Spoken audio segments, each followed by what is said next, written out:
Hello guys, so sinubukan kong nagpa-sprout ako ng patatas or potatoes. So ito na siya guys, after almost 2 months, itinago ko siya sa loob ng microwave oven. Tapos ganito na siya. Ayan, ang ganda tingnan. So next natin gawin ito is ito, dahil hiniwa ko na siya, bawat mata kung merong ganito, so kung may apat na ganito sa isang buong patatas, hinihiwa ko yan siya kasi yan yung itatanim natin. So kuha ka ng abo, yung abo na galing sa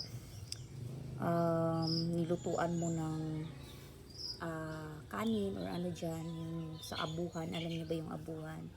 So kung nagagamit ka ng kahoy, para hindi siya madaling masira pag tanim mo sa lupa, ganyan mo siya, diin. Ayan.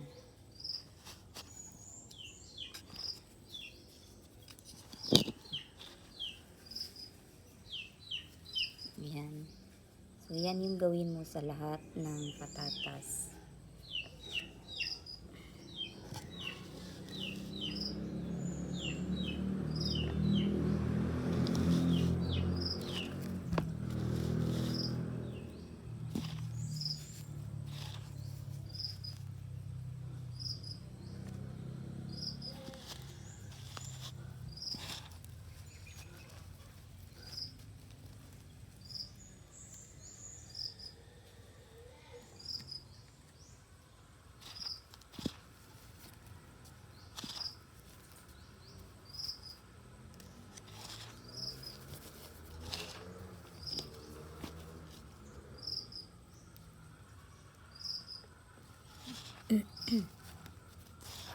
So after ko nito, may prepare na akong sako na may lamang matatabang compost na lupa. So doon ko to ilalagay para mas malaki daw ang bunga. So laman nito sa ilalim ng lupa. Ayan. Ayan. So okay. Tara, samahan niyo ako. Ilagay natin to sa sako.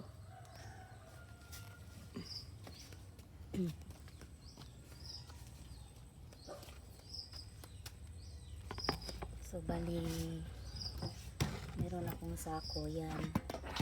Diyan ko yan itatanim.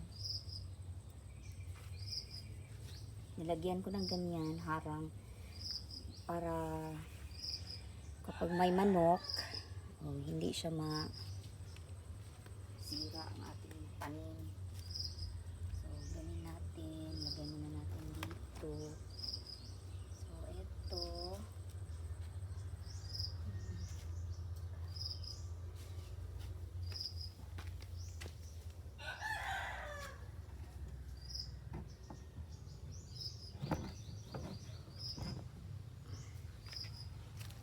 Tanggalin muna natin ito para makita nyo.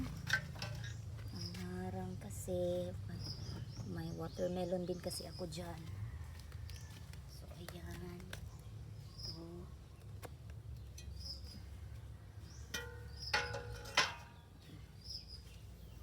Tabang lupa ito. So, may abo na yan. So, pwede na yan ilagay dito.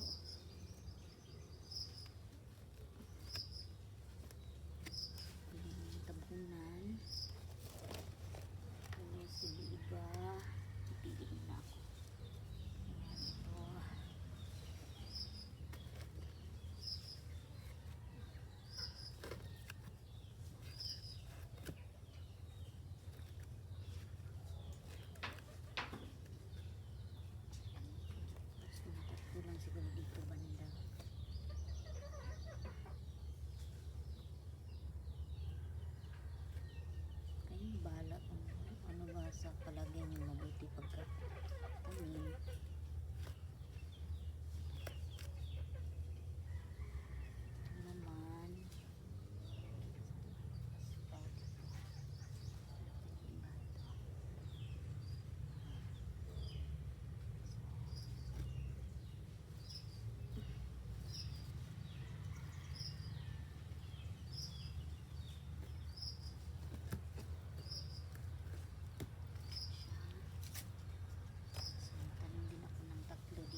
guys.